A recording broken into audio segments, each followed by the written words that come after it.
I hope आपको screen पे दिखाई दे रहा होगा। Yes sir. ठीक। तो जैसे कि लास्ट लेक्चर में डिसाइड हुआ था कि हम हीरा पर डिस्कशन करेंगे नेक्स्ट इसमें। सबसे पहले मैं हीरा का थोड़ा ओवरव्यू दूंगा, उसके बाद फिर आप हीरा का फॉर्मेट दिखाऊंगा। हीरा का इंडियन स्टैंडर्ड भी है तो उसके बारे में भी हम डिस्कस करेंगे यहाँ पर। ठीक है। तो सबसे पहले हीरा का ओवरव्यू देता हूँ। व्हाट इज हीरा? हीरा का एक एक्रोनिम है। हीरा का फुल फॉर्म है hazard identification and risk assessment. तो जैसे ही उसका नेम इम्प्लाई करता है, तो हम हमारे प्लांट में, वर्क प्लेस में, कौन से भी एरिया में अगर आप हीरा ये प्रोसेस करते हो, इम्प्लीमेंट करते हो, तो उसका मतलब है कि आपको यहाँ पर हजार्ड को आइडेंटिफाई करना है और उससे रिलेटेड जो भी रिस्क है उसको हम क्या करते हैं, एसेस करते हैं। ठीक है। तो उसको एसेस करने के बाद जो भी एग्जिस्टिंग कंट्रोल मेजर है वो हम देखते हैं कि क्या वो एडिक्वेट है, उसका रिस्क लेवल कितना है। ठीक है। अगर वो ज्यादा है तो वहां पर कुछ एडिशनल कंट्रोल मेजर जो रहता है ताकि रिस्क लेवल कम हो सके, उसको हम प्लान करते हैं, इम्प्लीमेंट करते हैं। फिर अगेन हम एक बार और रिस्क असेसमेंट करते हैं ताकि हम ये जान सके या समझ सके कि अभी क्या रिस्क कम हुआ है, मतलब एक्सेप्टेबल लेवल तक हुआ है या नहीं। तो ये एक प्रोसेस है, उसे हम हीरा कहते हैं। अगर आप बाय डेफिनेशन देखोगे तो एक सिस्टमेटिक अप्रोच है to identify hazards and assessing risk in the workplace to prevent accidents and manage safety. Of course, तो ये एक हीरा जो है ये एक सिस्टमेटिक अप्रोच है। ये एक ऐसा कह सकते हैं कि साइंटिफिक एक स्टडी है जिससे हम क्या कर सकते हैं, हजार्ड्स को पहले ही आइडेंटिफाई करके एक्सीडेंट को प्रिवेंट किया जा सके ताकि हमारी जो सेफ्टी है वो इम्प्रूव हो सके इन द वर्क प्लेस। ठीक है। तो वर्क प्लेस जहां पर आप काम करते हो उस जगह को आप वर्क प्लेस कह सकते हो। ऐसा नहीं कि हीरा ये सिर्फ आप इंडस्ट्री में ही इम्प्लाई कर सकते हो। ठीक है। भले ये वेल नोन है हजार्ड आइडेंटिफिकेशन आपके इंडस्ट्रीज में, लेकिन आप जाने अनजाने में बहुत जगह पर हीरा यहाँ पर अप्लाई करते हो। अब इम्पोर्टेंस क्या है हीरा का, क्यों हमें हीरा करना चाहिए या क्यों किया जाता है? सबसे पहले तो इससे क्या होता है कि एक्सीडेंट और इंसिडेंसेस प्रिवेंट्स होते हैं ऑफ कोर्स। तो उससे क्या होता है कि आपका सेफ्टी और इम्प्रूव होता है। इम्प्रूव ऑपरेशनल इफिशियंसी, तो उससे क्या होता है कि अगर आपके एक्सीडेंट्स कम हो जाए, इंसिडेंट्स कम हो जाए, तो उससे आपके काम में आने वाली जो भी इंटरप्शंस है वो कम हो जाते हैं और उससे क्या होता है कि आपका प्रोडक्टिविटी, अल्टीमेटली आपका एफिशिएंसी बढ़ता है। ठीक है। Then it ensures compliance with the regulation. Yes of course, बहुत सारे ऑडिट्स में भले आईएसओ हो या फिर आपका स्टैट्यूटरी ऑडिट्स हो, एक्सटर्नल सेफ्टी ऑडिट, तो उसमें हीरा का डॉक्यूमेंट मांगा जाता है। ठीक है।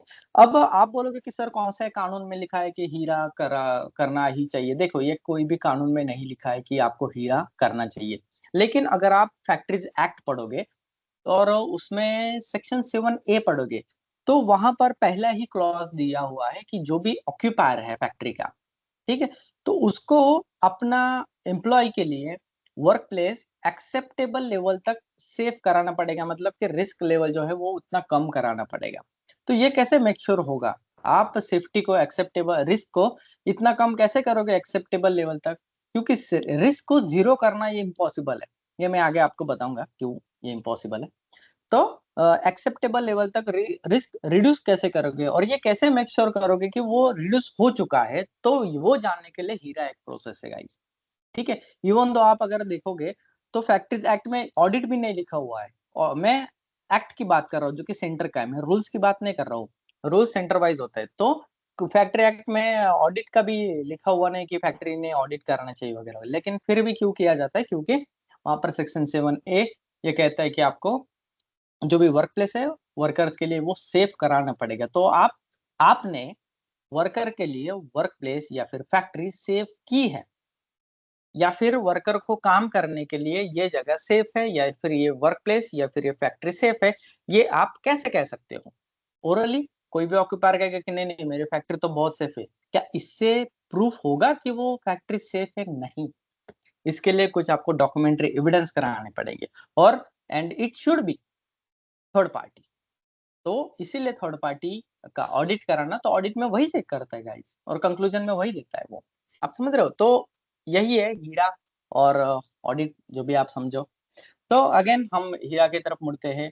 उससे क्या होता है कि कंप्लायंस विद रेगुलेशंस यहाँ पर कंप्लाई हो गया। उसके बाद protects worker and the environment. अब यहाँ पर जो एनवायरनमेंट की बात हो रही है, ये वर्किंग एनवायरनमेंट की बात हो रही है, ना कि ओवरऑल एनवायरनमेंट की बात हो रही है। सिर्फ वर्किंग एनवायरनमेंट की बात करें, मतलब इनसाइड द फैक्ट्री और environment at the work place की बात हो रही है।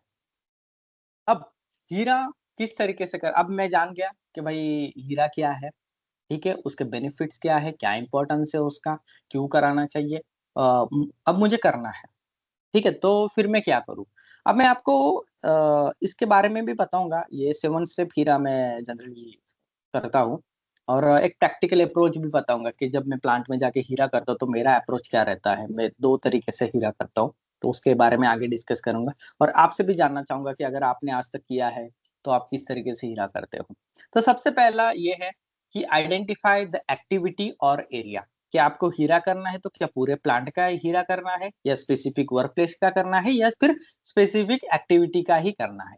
अब अगर सिर्फ स्पेसिफिक एक्टिविटी का ही करना है, तो फिर वो जीएसए में चला जाता है, तो उसे हम हीरा नहीं कह सकते, आप समझ रहे हो? तो हीरा एक पर्टिकुलर एरिया रहता है, वर्क प्लेस रहता है, उसका किया जाता है, भले वो पूरा प्लांट हो या कोई शॉप हो, तो उस जगह का हम हीरा करना चाहते हैं या फिर करेंगे, ठीक है? तो सबसे पहले वो एरिया आइडेंटिफाई कर लो।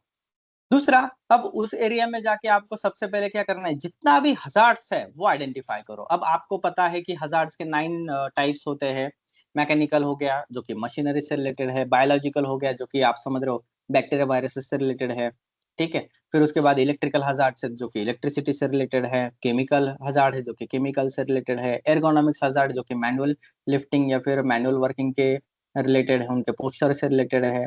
अ, आप समझ रहे हो? तो इस सारे टाइप के ये जो हज़ार्ड्स है वो आपको आइडेंटिफ़ाई करने हैं कि कौन से हज़ार्ड्स उनको नोट डाउन कर लो। ये हो गया हज़ार्ड आइडेंटिफ़ाई। भाई मैंने तो अब सारे के सारे हज़ार्ड आइडेंटिफ़ाई कर लिए। अब रिस्क असेस करना है। तो what is hazard and what is risk? Hazards का मतलब होता है ऐसी कोई भी चीज़, ऐसी कोई भी परिस्थिति जिससे एक्सीडेंट होने की संभावना है या जिसमें क्षमता है कि वो हानि पहुँचा सके, हार्म पहुँचा सके, उसे हम हज़ार्ड्स कहते हैं। ठीक है? वो कोई केमिकल भी हो सकता है, ठीक है? या कोई इलेक्ट्रिसिटी कोई भी हो सकता है या कोई मशीन का पार्ट हो सकता है, कुछ भी हो सकता है या कोई ऐसी वर्क प्लेस हो सकती है, कोई फ्यूम्स हो सकता है, कोई भी ऐसी चीज़ या कोई भी ऐसी परिस्थिति जिसमें पोटेंशियल है कि वो हार्म पहुँचा सके, हानि पहुँचा सके। तो किसको हानि पहुँचा सकती है वो? एक तो किसी पर्सन मतलब वर्कर को, किसी एम्प्लॉयी को, दूसरा प्रॉपर्टी को हानि पहुँचा सकती है या फिर तीसरा एनवायरनमेंट को हानि पहुँचा सकती है। ये तीनों फैक्टर में से कोई भी एक चीज़ को अगर हानि पहुँच सकती है, तो ऐसी चीज़ को या ऐसी परिस्थिति को हम क्या कह सकते हैं, कंडीशंस को हम हज़ार्ड्स कहते हैं। दैट्स सिंपल, सिंपल रखना कुछ भी चीज़ जब आप करने जाओगे तो। अब रिस्क क्या है? अब रिस्क असेस करना, रिस्क का मतलब ये है कि भई अगर मान लो कि कोई हज़ार्ड्स है, ठीक है? तो उससे कितना चांस है एक्सीडेंट होने का? ठीक है, एग्ज़ाम्पल देता हूँ मैं। जैसे कि कोई रोटेटिंग पार्ट है मशीन का, लेथ मशीन ले लेते हैं, ठीक है? एग्ज़ाम्पल के लिए। अगर लेथ मशीन में कोई उसका चक घूम रहा है, उसका गियर घूम रहा है, ठीक है? जो कि रोटेटिंग पार्ट है, तो वो क्या है? हज़ार्ड से, ठीक है? तो उस हज़ार्ड से रिस्क क्या है भाई? तो उस हज़ार्ड से क्या हो सकता है देखो, एक तो किसी का बॉडी पार्ट चला जा सकता है या फिर उसमें अपना यूनिफ़ॉर्म या कपड़ा अटक के फिर वहाँ पर एक्सीडेंट हो सकता है, आप समझ रहे हो? तो ये क्या है? हज़ार्ड्स बन गया। अब उस हज़ार्ड्स से अगर एक्सीडेंट्स होता है, ठीक है? तो कितनी हानि पहुँच सकती है? मान लो कि अगर मेरा चक में हाथ चला गया या फिर कोई बॉडी पार्ट चला गया, तो क्या हो सकता है? क्या फर्स्ट एड इंजरी हो सकती है? क्या फिर फ्रैक्चर हो सकता है या फिर पूरा एम्पुटेशन हो सकता है या फिर डेथ हो सकती है? समझ रहे हो? तो वो असेस करना, उसे हम रिस्क असेस कहते हैं। अब रिस्क में 2 पार्ट आपको कंसीडर करने पड़ते हैं, कि हज़ार्ड तो आपको मिल गया कि भाई ये जो रोटेटिंग पार्ट है वो हज़ार्ड है मेरे लिए, एग्री, चलो। अब हज़ार्ड्स अगर आपको मिल गया है, तो उससे एक्सीडेंट होने का प्रोबेबिलिटी कितना है? प्रोबेबिलिटी मतलब चांस कितना है, ठीक है? कि अगर चक घूम रहा है, तो उससे एक्सीडेंट होने का चांस कितना है? क्या 100% एक्सीडेंट होगा क्योंकि विदाउट गार्ड है या फिर गार्ड लगा हुआ है उससे प्रोबेबिलिटी मतलब चांसेस कम हो गया है। तो ये आपको असेस करना है और ये डिपेंड करता है कि कौन-सी कंडीशन में वो रोटेटिंग पार्ट है, गार्डेड है, अनगार्डेड है और बहुत सारे टाइप के हज़ार्ड्स हैं, तो वो आपको असेस करना पड़ेगा। वो जो इम्प्लीमेंट कर रहा है हीरा उसको पता चल जाएगा। नंबर 1। अब प्रोबेबिलिटी आपको कैलकुलेट करनी है या फिर एसेस करनी, कैलकुलेशन नहीं होता है उसमें, एसेस होता है। दूसरा, अगर एक्सीडेंट हो जाए तो उससे जो भी हानि पहुंचने वाली है, जो भी डैमेज होगा, जो भी एक्सीडेंट, तो उसका क्या इम्पैक्ट रहेगा, क्या मैग्नीट्यूड रहेगा, क्या उससे डेथ ही होगी डायरेक्ट, या फिर सिर्फ फर्स्ट एड इंजरी होगी, या सिर्फ नियर मिस होगा, तो ये आपको एसेस करना है। तो ये दोनों को मिला के हम रिस्क एसेस करते हैं। आगे मैं दिखाऊंगा आपको, उसके लिए हम 5x5 मैट्रिक्स इस्तेमाल करते हैं, उसके बारे में भी हम आगे डिस्कस करेंगे। तो हजार्ड्स क्या है? हजार्ड्स मतलब ऐसी कोई भी चीज, ऐसी कोई भी परिस्थिति या कोई भी चीज जिससे हानि पहुंच सकती है मनुष्य को, एनवायरमेंट को, या फिर प्रॉपर्टी को। प्रॉपर्टी मतलब आपकी संपत्ति को। संपत्ति मशीनरी हो सकती है, मशीन पार्ट हो सकता है, या जो भी चीज है वो। रिस्क क्या है? उस हजार्ड से कितना चांसेस है भाई एक्सीडेंट्स होने का, और उससे कितना मैग्नीट्यूड का एक्सीडेंट होगा, कितना हानि पहुंचेगी, इसका क्या है? असेसमेंट मतलब रिस्क असेसमेंट होता है। Number 4, implement control measure. ठीक है, अब हमने जान लिया कि भाई रिस्क है तो रिस्क हाई है, तो अगर हाई रिस्क है तो आप क्या करोगे? फिर कंट्रोल मेजर कुछ दोगे, ऑफ कोर्स, क्योंकि आपको रिस्क कम करना है। मैंने पहले बोला था देखो आपको कि रिस्क हम जीरो नहीं कर सकते, ठीक है, और ये फैक्ट है कि हम रिस्क को जीरो कभी भी नहीं कर सकते। हाँ, हम हजार्ड को इलिमिनेट जरूर कर सकते हैं, ठीक है, हजार्ड्स को हम इलिमिनेट जरूर कर सकते हैं, लेकिन आप रिस्क को जीरो नहीं कर सकते। आप एक्सेप्टेबल लेवल तक कंट्रोल कर सकते हो, कम कर सकते हो, लेकिन आप रिस्क को जीरो नहीं कर सकते। रिस्क इज लाइक एरर, तो हम एरर को कम कर सकते हैं, मिनिमाइज कर सकते हैं, लेकिन जीरो नहीं कर सकते। ठीक है, जैसे कि अगर आप रास्ते पर गाड़ी चला रहे हो, ठीक है, तो रोड एक्सीडेंट का रिस्क आप क्या कर सकते हो? कम कर सकते हो। जैसे कि आपने स्पीड कम कर ली गाड़ी की, हेलमेट पहन लिया, या जो भी सीट बेल्ट है आपने वो पहन लिया, आप ट्रैफिक के रूल्स फॉलो कर रहे हो, उससे क्या होता है, और आप अच्छी कंडीशन में गाड़ी चला रहे हो, और आप ट्रेन्ड भी हो, आपके पास लाइसेंस भी है, ठीक है, और ये क्या हो गया? रिस्क मैनेज कर रहे हो आप, तो आपने रिस्क कम कर लिया। मान लो कि आपने सीट बेल्ट निकाल लिया, तो क्या हुआ? रिस्क बढ़ी वहां पर। अगर आप बाइक चला रहे हो, हेलमेट उतार दिया और फिर बाइक चला रहे हो, तो फिर क्या हो गया? अगेन रिस्क बढ़ गया वहां पर। अब बिना हेलमेट के आप 40 की स्पीड पर चला रहे थे, अभी आप 80 की स्पीड पर चला रहे हो, तो क्या हो गया? अगेन रिस्क बढ़ गया आप यहाँ, आपका यहाँ पर। आप समझ रहे हो? अब मान लो कि रास्ता खराब हुआ है, आपकी स्पीड वही है, 80 की स्पीड है, आपने हेलमेट भी नहीं पहना हुआ है, लेकिन अब क्या हुआ? रास्ता खराब है, तो उसमें गड्ढे हैं, तो रिस्क बढ़ा क्या नहीं बढ़ा? अब मान लो कि गड्ढे वाले रास्ते पर आप बिना हेलमेट के 80 के स्पीड से जा रहे हो, और अचानक से बारिश स्टार्ट हो जाती, और भी रिस्क बढ़ गया।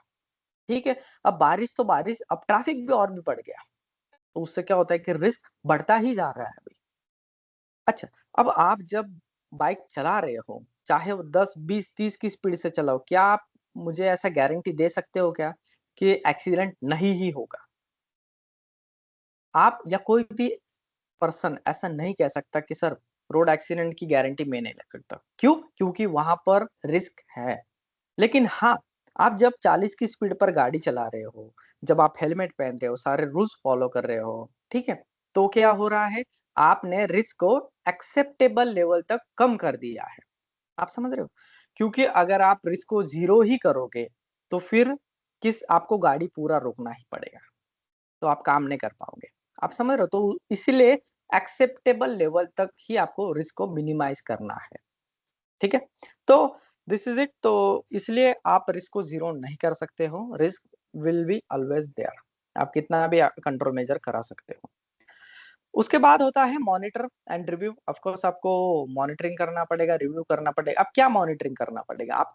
आपने जो कंट्रोल मेजर इम्प्लीमेंट किए हैं वहाँ पर, पहले तो डिसाइड करना पड़ेगा कि कौन-सा कंट्रोल मेजर करना है, फिर इम्प्लीमेंट करोगे, फिर मॉनिटर करोगे।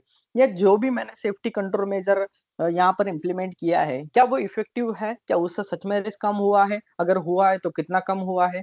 क्या वो एक्सेप्टेबल लेवल तक है? मैं आगे आपको बताऊँगा कि एक्सेप्टेबल लेवल होता क्या है, वो भी हम देखेंगे। अगर नहीं है, फिर अगेन उसको रिव्यू करो कि और उसमें कुछ सुधार लाओ, ठीक है? Number 6, documentation. ऑफ कोर्स यहाँ पर डॉक्यूमेंटेशन का ज़रूर तो रहता ही है, क्योंकि एक एक लीगल रिक्वायरमेंट है, और जब आप हर एक चीज़ डॉक्यूमेंट करते हो, आपके लिए भी बेनिफिट होता है। क्योंकि दिमाग में हर एक चीज़ याद करना इम्पॉसिबल है।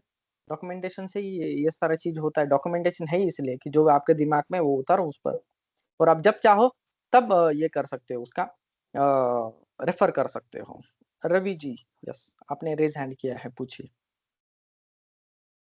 Good evening sir. ये मैं बोल रहा था यस। कि हाँ, जैसे हीरा को हम लोग रिव्यू कराते हैं सर, 3 महीने पे, 6 महीने पे, या फिर कोई एक्सीडेंट होता है उस टाइम कुछ अपडेट करके रिव्यू कराते हैं। वैसे हीरा को भी कराते हैं क्या, जैसे जैसा? ऑफ कोर्स हीरा को भी रिव्यू कराया जाता है। जब भी एमओसी हो, मतलब मैनेजमेंट ऑफ चेंज होता है, तब आपको हीरा रिव्यू कराना चाहिए या फिर अपडेट कराना चाहिए। मैनेजमेंट ऑफ चेंज वो क्या है, मैंने बहुत बार, 2-3 बार बताया है। मैनेजमेंट ऑफ चेंज कोई भी मटेरियल चेंज हो गया, मशीन चेंज हो गया, प्रोसेस में कुछ चेंज आ गया, या फिर शिफ्टिंग हो गया लोकेशन का, फिर भी आपको हीरा में अपडेट करना पड़ेगा। भले उसमें कुछ चेंज करने की जरूरत ना पड़े, लेकिन आप रिव्यू करो कि क्या इससे मेरे जो मतलब कंट्रोल मेजर्स है या जो भी रिस्क लेवल है, हजार्ड से उसमें कुछ एडिशन हुआ है, तो वो भी आपको यहाँ पर देखना पड़ेगा। ठीक है, नहीं है तो कोई दिक्कत नहीं है, लेकिन फिर भी आपको रिव्यू कराना पड़ेगा, उसका डेट डालना पड़ेगा, भले उसमें चेंज कुछ भी ना हो। मान लो कि मैंने एक मशीन यहाँ पर थी और शिफ्ट करके दूसरे कोने में लगा दी, अगेन आप हीरा अपडेट रिव्यू करो, उसमें भले कुछ चेंजेस ना करो, लेकिन अगेन रिवीजन नंबर डालो कि अरे ये 10वीं बार रिव्यू हुआ है, 11वीं बार हुआ है, और उसका डेट डालो। तो जब भी एमओसी होता है आपके उस ऑपरेशन, उस मशीनरी से रिलेटेड जो भी सारे डॉक्यूमेंट्स वो आपको रिव्यू करना जरूरी है। दूसरा, अगर कुछ चेंज नहीं हुआ है तो ये कॉमन प्रैक्टिस है कि साल में एक बार आपको हीरा रिव्यू करना पड़ता है। यस प्रिंस जी, बोलिए। सर, आप बोल रहे थे कि लाइक मशीनरीज का लोकेशन ऐसा कुछ चेंज होता है, तो उसके लिए सर एमओसी रिक्वायर्ड होता है ना, कि हीरा भी चेंज करना पड़ेगा सर? देखो, सबसे पहले तो एमओसी इंपॉर्टेंट है गाइस, मैं वही कह रहा हूँ प्रिंस जी, मैंने बताया कि जब भी एमओसी होगा आपको उससे रिलेटेड सारे डॉक्यूमेंट अपडेट करने पड़ेंगे या रिव्यू करने पड़ेंगे। सबसे पहले तो आप एमओसी करते हो, ठीक यस है, सर। और एमओसी का ही पार्ट है हीरा, हीरा रिवीजन, आप समझ रहे हो? तो जब यस तक सर, हीरा क्योंकि सर या हमारे यहाँ प्रैक्टिस हम ऐसा किया है कि लाइक कुछ भी होता है तो एमओसी करते हैं। हीरा में रिवीजन मतलब लाइक कुछ जॉब लोकेशन चेंज होता है या हमारा वर्क प्रोसीजर चेंज होता है, तो हीरा में सर रिवीजन करते हैं सर। देखो मुझे बताओ, वर्क प्रोसीजर में अगर चेंज होता है तो जी आप सर। एमओसी करते हो या नहीं करते हो? एमओसी करते हैं सर, एमओसी के साथ साथ हीरा भी करते हैं। तो क्योंकि वही सर तो कह हीरा रहा हूँ मैं। में ब्रीफ डिस्क्रिप्शन आ जाता है ना सर, उसका टोटल एक्टिविटी का, कि क्या चेंजेस हुआ, कौन सा मशीनरी फिर दोबारा इन्वॉल्व कर रहे हैं, कैसे कर रहे हैं। लाइक सर जैसे आप बोल रहे थे ना कि मशीनरी चेंज होता है, लाइक कि लोकेशन भी मशीन का चेंज होता है, तो उसके उस टाइम में हीरा करना पड़ता है सर। तो वो मैं पूछ रहा था कंफर्म करना, क्योंकि हमारे यहाँ सिर्फ एमओसी कर रहे हैं उस टाइम के लिए। देखो, मैं वही कह रहा हूँ प्रिंस जी, कि जब आप जी एमओसी करते हो तब आपको हीरा को रिवीजन करना जरूरी है, ठीक है। Okay sir. सिर्फ जी एमओसी इज नॉट इनफ, और जब तक आप हीरा को रिवाइज नहीं करते तब तक आपका एमओसी कंप्लीट माना ही नहीं जा सकता है ना, क्योंकि एमओसी का पार्ट एक एक पार्ट है। आप देखोगे कि इस प्रोसेस, इस मशीनरी और इस मटेरियल से रिलेटेड जो भी सारे डॉक्यूमेंट है, चाहे एसओपी हो गया, जेएसए हो गया, क्या वो रिवाइज कर चुके हैं? जब हम टिक करते तभी एमओसी फुलफिल होता है, तो उसमें हीरा क्योंकि का भी सर नाम आता है। मैं बोल रहा था ना कि हीरा में तो स्पेसिफिक, जैसे कोई मान लीजिए कि मैं अभी दूसरा एक्सकेवेटर लगाया हूँ किसी जॉब के लिए, तो उसमें स्पेसिफिक हमने बस एक्सकेवेटर लिखते हैं, उसमें कौन सा एक्सकेवेटर यूज कर रहे हैं, क्या कर रहे हैं, वो नहीं लिखते हैं ना सर, इसलिए मैं बोल रहा था सर। नहीं नहीं, हीरा आप रिवाइज करो प्रिंस जी, ठीक है, भले ओके। उसमें कुछ चेंज ना हो, अपडेट ना हो, नो प्रॉब्लम, ठीक है, उसमें कुछ यस भी सर। चेंज ना हो, फिर भी रिवीजन नंबर डालो ना नेक्स्ट, और कितने तारीख को हुआ है और क्यों हुआ है उसका रिमार्क भी डालना वहां पर, ठीक है। Yes sir. Okay sir. क्योंकि लोकेशन शिफ्टिंग से कभी कभी ज्यादा ये नहीं आता है, ठीक है, हजार्ड सेम रहता है, आपका रिस्क लेवल भी एक्सेप्टेबल है, नो प्रॉब्लम, लेकिन आप फिर भी आपके सारे डॉक्यूमेंट रिवाइज करो, एसओपी हो गया, जो भी हो गया, ठीक है, हीरा भी यस रिवाइज सर। करो आप, मैं वही ओके कहता सर। हूँ। यस, करें कंटिन्यू, और किसको कुछ क्वेश्चन है प्लीज पूछिए, थैंक्स क्वेश्चन पूछने के लिए। यस सर, मुक्तानंद बोल रहा हूँ। गुड जी इवनिंग मुक्तानंद जी। सर। स्पेशली हम जो हीरा करते हैं वो कंस्ट्रक्शन प्रोजेक्ट्स के लिए होता है कि ऑपरेशन प्रोजेक्ट्स में भी कर सकते हैं उसको? दोनों के लिए जरूरी है, हजार्ड तो दोनों तरफ है ना, जहां जहां हजार्ड है वहां वहां हीरा है। ओके। Okay sir. आपको मैं बताऊं, अभी मेरा टेंडरिंग डिपार्टमेंट मुझे कह रहा था कि सर रोड सेफ्टी की ऑडिट बहुत ज्यादा रिक्वायरमेंट है। मनोहर जी बोलिए अभी।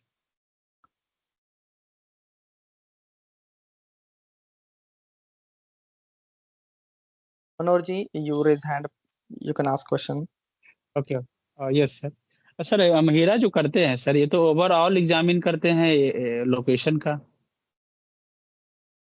हाँ, बराबर।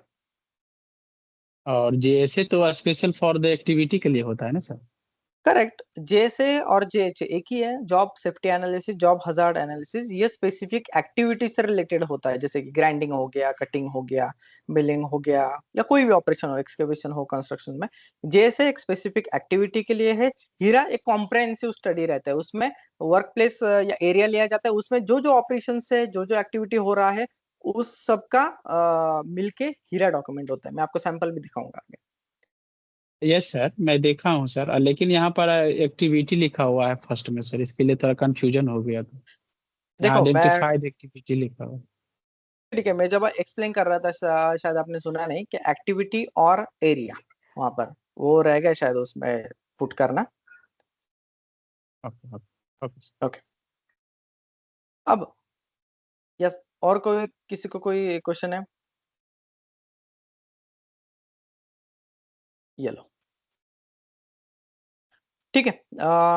Next, okay sir, thank documentation. Documentation आपको पता ही है, सेम हीरा का डॉक्यूमेंटेशन आपको अपडेट करना है। फिर उसके बाद कम्युनिकेशन एंड ट्रेनिंग, ठीक है। तो जो भी फाइंडिंग्स है, जो भी हुआ है, कंसर्न्स लोगों को बताइए, चाहे सुपरवाइजर, ऑपरेटर, जो भी आपकी टीम, उनके साथ डिस्कस कीजिए, उनको बताइए हजार्ड्स के बारे में, रिस्क असेसमेंट, कंट्रोल मेजर्स के बारे में। और जनरली क्या होता है कि मॉनिटरिंग और रिव्यू के लिए हम उनकी हेल्प लेते हैं, ठीक है। तो उनको ये बताना बहुत ज्यादा इंपॉर्टेंट होता है, उनको ट्रेनिंग देना, मतलब कि डिस्कस करना हीरा के बारे में, ये बहुत इंपॉर्टेंट है। और हीरा का ट्रेनिंग देना, of course it is one of the most important point. Step 1, identifying the activity या फिर एरिया। सबसे पहले आप प्लान करते हो। देखो, मैं जब किसी प्लांट का हीरा करता हूँ, सबसे पहले तो मैं उनके कुछ डॉक्यूमेंट्स मांग लेता हूँ प्लांट से, जैसे कि प्रोसेस फ्लो हो गया, ठीक है। तो प्रोसेस फ्लो जिस तरीके से जाएगा उस तरीके से मैं हीरा हमारा मेरा स्टार्ट करता हूँ। सबसे पहले रॉ मटेरियल का एंट्री गेट से मैं स्टार्ट करता हूँ, कि एंट्री गेट हो गया, फिर रॉ मटेरियल का स्टोरेज हो गया, रॉ मटेरियल स्टोरेज का फिर मूवमेंट हो गया, फिर primary operation, secondary operation, finishing operation, packing, shifting, loading, unloading. और फिर उसके बाद जो भी फिनिश प्रोडक्ट जब तक गेट के बाहर नहीं जाता तब तक मैं हीरा इस डायरेक्शन से करता हूँ। या दूसरा मैं करता हूँ कि भाई आप मुझे प्लांट से मैं उनके फिनिश प्रोडक्ट का लिस्ट मांग लेता हूँ।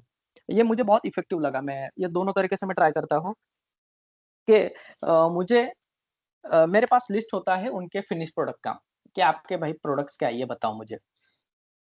तो मुझे 5-10 प्रोडक्ट के वो नाम बताते, कभी-कभी फार्मा होती है तो ज़्यादा प्रोडक्ट के नाम बताते। मैं एक-एक प्रोडक्ट पूछता हूँ, इसका रॉ मटेरियल कहाँ से आता है और किस तरीके से उसका पैकिंग होके बाहर निकलता है। तो ये अगर 5 प्रोडक्ट है तो 5 बार मैं प्लांट का चक्कर लगाता हूँ या फिर ये समझ लेता हूँ। तो उससे क्या होता है कि बहुत सारे एक्टिविटीज़ या फिर बहुत सारी चीज़ें मुझे समझ में आती है। और ये जो कॉम्प्रिहेंसिव तरीका है, भले टाइम कंज्यूमिंग है, लेकिन इससे क्या होता है कि इन डेप्थ मुझे हज़ार्ड्स के बारे में पता चलता है, ऑपरेशंस के बारे में पता चलता है, प्रोसेस के बारे में पता चलता है। तो मैं बहुत ज़्यादा यहाँ पर ढूँढ पाता हूँ जो भी हज़ार्ड्स है। स्टैंडर्ड अप्रोच क्या कहता है कि आप प्रोसेस फ्लो लो, प्रोसेस फ्लो का चार्ट होता है वो लो, कि मटेरियल एंट्री कहाँ से होता है और फिनिश गुड कहाँ से बाहर जाता है। बस शॉप बाय शॉप आप ट्रैवल कर सकते हो। ये भी एक कर सकते हो कि प्लांट का लेआउट लो और फिर प्लांट के लेआउट के हिसाब से आप प्लान करो कि आप एंट्री कहाँ से करोगे, एग्जिट कहाँ से करोगे। तो उस हिसाब से क्या होता है कि सारे एरियाज यहाँ पर कवर हो जाते हैं। तो ये प्रैक्टिकल तरीका है, प्रैक्टिकल अप्रोच है। और मेरे पास एक छोटा सा कॉन्फ्रेंस पैड रहता है, डायरी रहता है, उस पर मैं सारी चीजें लिखते रहता हूँ। कितने तारीख को हुआ, कौन से प्लांट में हुआ, कौन-कौन लोग थे, उनका क्या डेजिग्नेशन था, क्या-क्या मैंने देखा, जो भी छोटी-छोटी चीज़ें मैं ड्राफ्टिंग वहाँ पर मेरे नोटपैड पे करते रहता हूँ। टैब है मेरे पास तो टैब में करते रहता हूँ, जो भी है। जनरली पेपर वर्क बहुत ये रहता है। फिर घर जाने के बाद 1-2 दिन में ये सारा ड्राफ्टिंग में हीरा में डालता हूँ।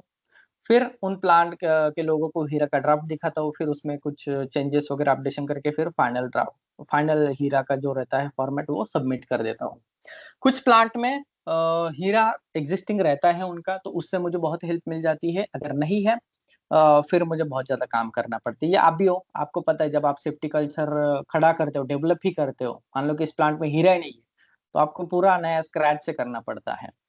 कुछ लोग का मैंने ये भी देखा है चाहे कंस्ट्रक्शन इंडस्ट्री में या फिर मैन्युफैक्चरिंग में भी लोग इंटरनेट का कॉपी पेस्ट कर लेते हैं, बोलते कि नहीं सर हमने हमारे कंपनी का लोगो लगा दिया, थोड़ा बहुत चेंजेस किया। नहीं, आप रेफरेंस लो, ऑफ कोर्स आपको रेफरेंस लेना ही चाहिए, स्टैंडर्ड प्रैक्टिस क्या है ये वगैरह, लेकिन आप आपके हिसाब से पूरा हीरा डेवलप करो तो और भी बेहतरीन होगा जब आप हीरा करते हो तो। और ट्रस्ट में आपको आपके प्लांट के हजार्ड्स के बारे में या ऑपरेशंस के बारे में और ज्यादा इन डेप्थ नॉलेज आएगी जब आप ये खुद से करते हो तो।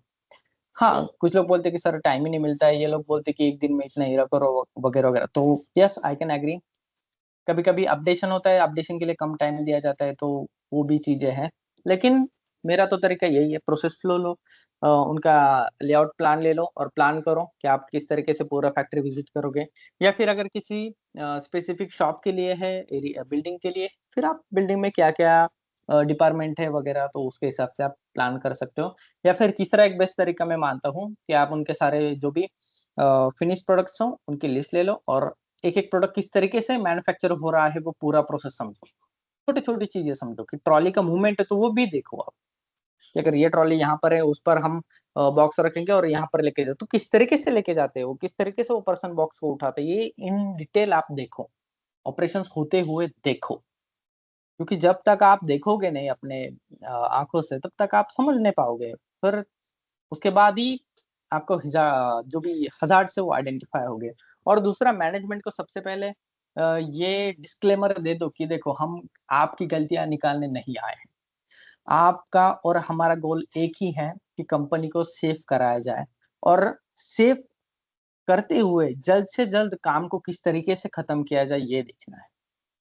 क्योंकि एंड ऑफ द डे आप और हम सब एक ही है गाइस, गोल हमारा कॉमन है कि प्लांट को सेव करना है, लेकिन इससे काम भी स्लो नहीं होना चाहिए, ये भी हम देखेंगे क्योंकि लोगों को प्रोडक्टिविटी से मतलब है, ठीक है? तो एचएससी डिपार्टमेंट छोड़ो तो बाकी लोगों को सेफ्टी से ज़्यादा कुछ ये नहीं है कि भाई मेरा काम हो जाए इनफ। और उनकी भी गलती नहीं है, उनका अगर रिस्पॉन्सिबिलिटी वही है तो वही देखेंगे वो, हमारी रिस्पॉन्सिबिलिटी सेफ्टी तो हम सेफ्टी ही देखने वाले हैं। तो एक बड़े लेवल पर कह देना कि हमारा तो एक गोल एक है, तो इसलिए आप जो भी है गलतियाँ फाइंड नहीं करेंगे, हम फैक्ट फाइंडिंग करने के लिए आए हैं और हम इस प्लांट में क्या सुधार सकते हैं या इस जगह पर किस तरीके से और सेफ्टी इंप्रूव कर सकते हैं, ठीक है? जिससे कॉन्फिडेंस भी बढ़े लोगों का, मोटिवेशंस भी बढ़े और प्रोडक्टिविटी, एफिशिएंसी भी बढ़े। हीरा से भी एफिशिएंसी बढ़ती है, ये आपको बताना पड़ेगा उनको। प्रोडक्टिविटी बढ़ती है, ये बताना पड़ेगा उनको। और लोग एक्सप्लेन, मैंने सेफ्टी वाले को देखा है कि एक्सप्लेन करते हुए कि अरे सर एक्सीडेंट कम होगा तो आपके प्लांट का फायदा होगा, इंश्योरेंस कम होगा तो देखो ये तो प्राइमरी रीजंस हो गए। जब आप प्लांट में अच्छा सेफ्टी कल्चर डेवलप करते हो ना तो मोटिवेशन सबसे ज्यादा बढ़ता है लोगों में। एक्सीडेंट तो एग्री कम ही हो जाएंगे नो डाउट, ठीक है, लेकिन सिर्फ उससे काम बढ़ेगा ये एग्री नहीं करेगा सामने वाला, उसको बताना पड़ेगा आपको कि accident, incident, first aid incident, lost time incident ये तो कम होंगे ही होंगे। इससे तो आपका प्रॉफिटेबिलिटी, आपका एफिशिएंसी बढ़ेगा ही बढ़ेगा, लेकिन लोगों के मोटिवेशन से, आपके कल्चर में जो भी एनवायरनमेंट में जो पॉजिटिविटी आएगा उससे काम बढ़ेगा आपका। और ऐसे एनवायरनमेंट में कोई भी अच्छा काम करना चाहेगा। ये होता है हीरा या फिर जो भी सेफ्टी एक्टिविटी होती है उसका बेनिफिट, चाहे आप टूल बॉक्स टॉक ले लो या कोई भी एक्टिविटी ले लो। अब आते हैं आगे, स्टेप 1 आइडेंटिफाई द एक्टिविटी और area, understand the process flow with all the activity, जो भी छोटी-छोटी एक्टिविटी चल रही है वहाँ पर वो समझिए। उसके बाद हज़ार्ड को आइडेंटिफाई कीजिए, आपके पास जितने भी फायर हज़ार्ड से, फिजिकल हज़ार्ड से, मैकेनिकल हज़ार्ड से, जो भी हज़ार्ड से वो आइडेंटिफाई कीजिए वहाँ पर, ठीक है? एक जगह पर बहुत सारे हज़ार्ड्स भी हो सकते हैं या फिर उससे कम भी हो सकते हैं। यस, किसको कुछ कहना है? तो मेरा एक कहना था कि हुँ,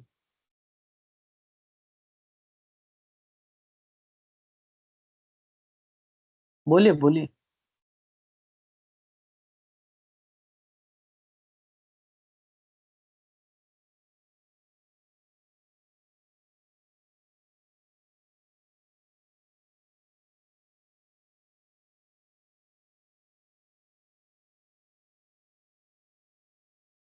ठीक है,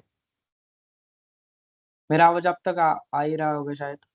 ठीक है, तो हज़ार्ड आइडेंटिफाई जो टाइप से उसके हिसाब से आपको हज़ार्ड आइडेंटिफाई करना है। देन अब जब आप रिस्क असेसमेंट करते हो, तब उसके लिए हम 5 बाय 5 मैट्रिक्स जो होता है, उसका हम बेनिफिट लेते हैं या फिर उसका रेफरेंस लेते हैं।